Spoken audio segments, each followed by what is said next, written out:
अगर BP low हो जाए तो बढ़ाने के लिए फल फूल नमक वगैरह खाइए, ज़्यादा बढ़ जाएगा। हाई हो गया तो नमक तेल मसाला गर्म चीज़ कम कर दीजिए, लो हो जाएगा। तो ये दवा और मेडिकल पे दवाइयाँ भी अवेलेबल रहती हैं बीपी को कंट्रोल करने के लिए। हाँ, बीपी को कंट्रोल करने का घरेलू उपाय भी क्या है, घरेलू उपाय समझिए।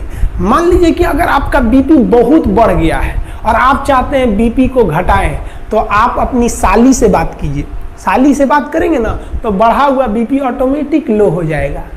और अगर आपका बीपी बहुत लो हो गया है और आप चाहते हैं इस बीपी को बढ़ाएं, तब आप अपनी घर वाली से बात कीजिए। 10 मिनट बात करेंगे ना, आपका लो बीपी को हाई कर देंगे। समझ में गया? तो ये घरेलू उपाय भी है, आप इसको भी आजमा सकते हैं। घुटना को शुद्ध भाषा में क्या कहा जाता है? ठेवना बोला जाता है। तो ठेवना भी देखिएगा, पीछे आएगा, आगे थोड़े आएगा। ठीक हुआ आगे नहीं आता, वरना चलते वक्त आगे आ जाता, आदमी उलट जाता, ऐसे ही करके। इसमें आप देखेंगे तो केवनी वगैरह में हो गया। यहाँ पे तू सब लड़कियां को देख रहा है, दूसरा फोटो लगाते हैं। यहाँ देखिए, ध्यान भटका देता है, लड़का से बहुत बदमाश होता है। इसको पोलियो एक तरह का इनएक्टिव वैक्सीन होता है। आप कुछ लोग पोलियो भी नहीं पिलाते हैं, कहते हैं कि 2 बूंद पीने से 2 को बच्चा होगा। अजब हाल है भाई। ऐसे लोग जरा सोचिए कि जो इतना छोटा बच्चा है, आप ये नहीं सोच रहे हैं कि ये बड़ा होकर कितना पढ़ेगा, क्या बनेगा, बल्कि आप ये सोच रहे हैं कि ये बड़ा होकर कितना बच्चा पैदा करेगा। कितनी गजब की सोच है। और गवर्नमेंट भी इसको कहते हैं कि भाई कम दिमाग वाले के लिए आप अच्छा दिमाग लगाएंगे तो उसको अच्छा नहीं सूट ही नहीं करेगा, क्योंकि ट्रक का माल टेम्पू में लोड नहीं होता है। तो बकलोलवा अगर ये सोच रहा है कि 2 गुण से 2 लड़का होगा, तो उससे पूछिए कि तोरा कै गो लड़का चाहिए। इससे 53, 54, 55 जितना लड़का बोले 1 कटोरा पिया दो। रीजन इसलिए नहीं कि इसको पोलियो हो जाएगा, अगर इसको हुआ तो हमारे देश में भी पोलियो वायरस जिंदा बचेगा। तो अच्छे से पढ़ाई वढ़ाई करके नौकरी वोकरी लीजिए लोग। और नहीं नौकरी वगैरह नहीं हुआ ना, तो घर वाला क्या करेगा, सब कैसे ही बूढ़ सूढ़ को थमा के भेज देगा, ले जाओ।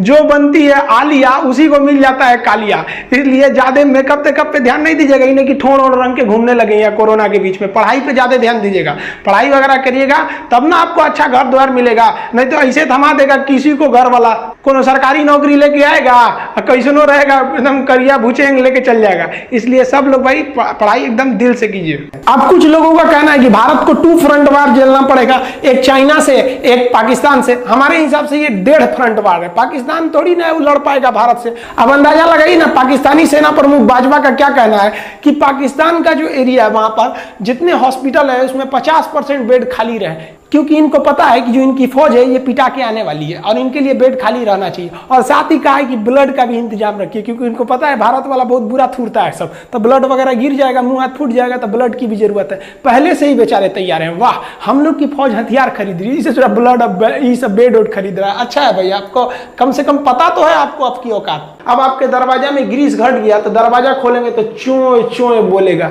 वैसे ही आपके शरीर में जैसे बुढ़ापा में यूरिक एसिड बढ़ेगा, साइनोवियल द्रव घट जाएगा, अब आपकी हड्डी चोए चोए बोलेगी। तो उसी को कहते हैं लोग गठिया हो गई लो बाबू को। तो देखिएगा बूढ़ा बुजुर्ग आदमी को गठिया हो जाता है, घुटना में बैठिए नहीं पाता, बैठेगा तो चोए चोए करेगा, तो पकड़ के बैठेगा, अरे बाप हो, लाठी ले ले रहेगा। अब बैठ जाएगा तो उठेगा एकदम कहर कहर के। बुढ़ापा बड़ी खतरनाक होता है। अगर आप चिकन बनाते होंगे कुकर में और अगर 12 सीटी लगा दीजिए, जहां 12 सीटी लगा देंगे ना तो टेंडम जितना है वो गल के खत्म हो जाएगा। तो कुकर जब खोलेंगे ना तो हड्डी अलग मिलेगा, मांस अलग मिलेगा।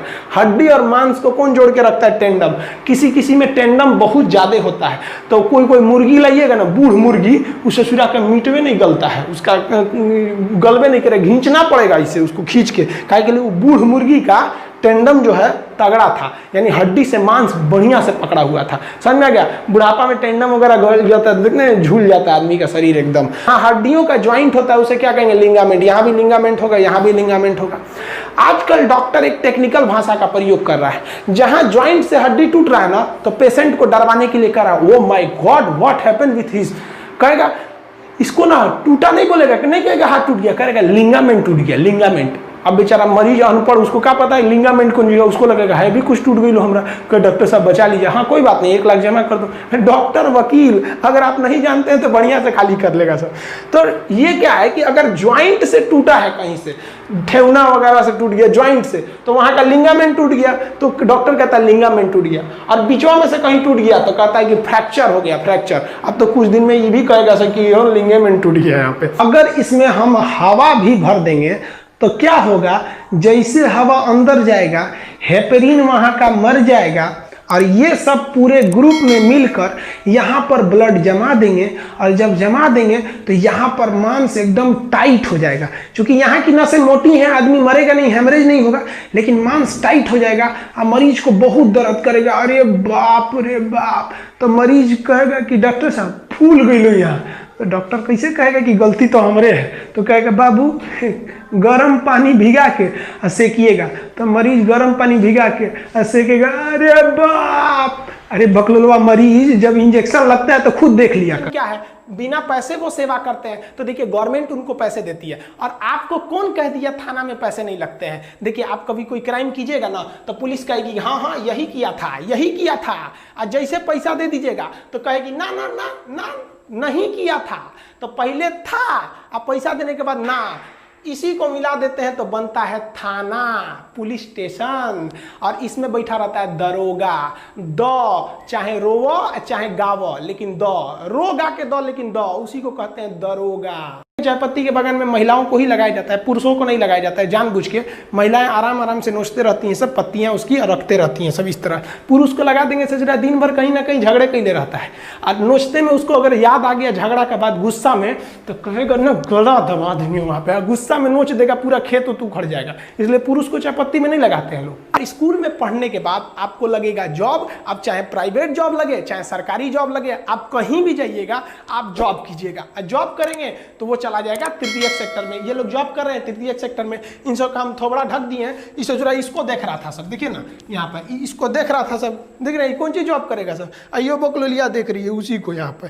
तो ये सब जितना जॉब वगैरह होता है सब किस में जाता है? तृतीयक सेक्टर में जाता है। इतने कीड़े मकोड़े रहेंगे बाह्य कंकाल, जैसे बिच्छू जो होता है ना, बिच्छू में भी बाह्य कंकाल पाया जाता है। आप अगर बिच्छू को टच करिएगा तो कड़ा लगेगा वहां पर, अब जिंदे में मत टच कर दीजिएगा नहीं तो आपको कड़ा कर देगा वो। तो ये बाह्य कंकाल होते हैं, इनके शरीर में ये थोड़ी मदद करता है। जितने भी इंसेक्ट है, खटमल को मारिएगा ना, ऐसे खटमल मारिएगा तो देखिएगा ना कड़ा लगता है। मच्छर वगैरह जितने होते हैं, आपको मच्छर काटेगा, ऐसे मच्छर मारिएगा ना तो देखिएगा कभी कभी मच्छरवा का यहाँ फोटोकॉपी हो जाता है और मच्छरवा भाग जाता है, कहता है मार रहा है, सूत जो तो फिर आके काटेगी।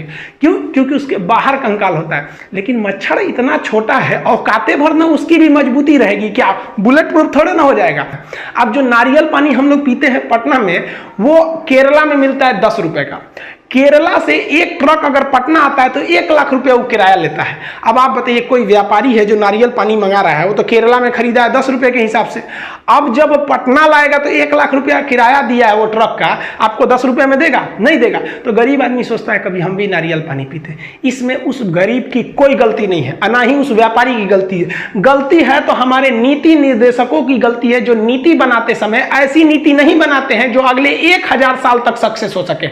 हमें अपने नदियों पर यह नीति बनानी पड़ेगी कि अगले 1000 साल तक बाढ़ नहीं आना चाहिए। तो हम लोग क्या नीति बनाते हैं, इस बार बाढ़ में कैसे बचाएंगे? रे चोट्टा कहीं के तो बाढ़ में बचाएगा, यहाँ 1000 साल तक का नीति बना के चलो। अपनी पत्नी का दिमाग और जीएसटी आज तक समझे में नहीं आया। खैर इसको हम आपको समझा देंगे।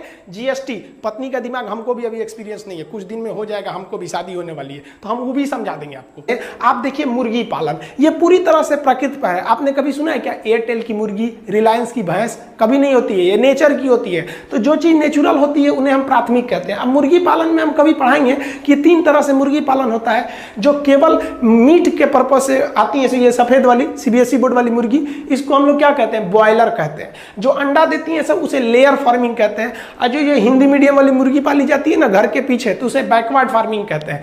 तो ये क्या है? प्रकृति पर निर्भर है। तो ये सब प्राथमिक क्षेत्र में आएंगे।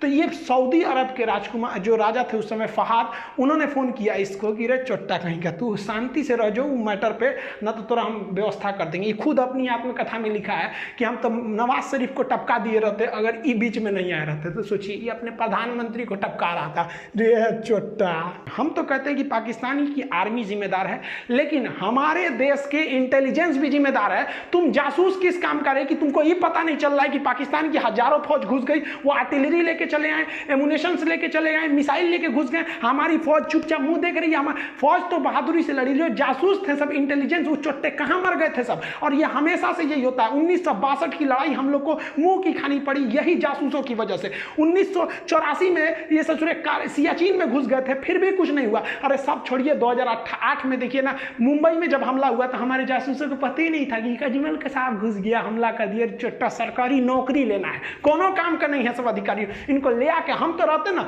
वहां पे, हमारे पास पावर रहता ना, हम तो जितने अधिकारी हैं ना ससुरन को जिस तरह से पाकिस्तानियों को भूने थे ना उस तरह भून देते ससुरा। तुम क्या कर रहा है? क्योंकि हम युद्ध जीत सकते हैं। हमारे इतिहास में एक और शौर्य गाथा लिखी जा सकती है, लेकिन उन माओ की गोद जो सुनी हो गई करगिल की लड़ाई में, उन्हें हम कभी नहीं लौटा सकते उन चोट्टे जासूस इंटेलिजेंस वालों की वजह से। बस नौकरी हो गया ना, सरकारी नौकरी, अब कौन जरूरत है जासूसी करने का? मेहरारू संगे घूमो हम लोग, हाँ कैसी हो देश भाड़ में जाए।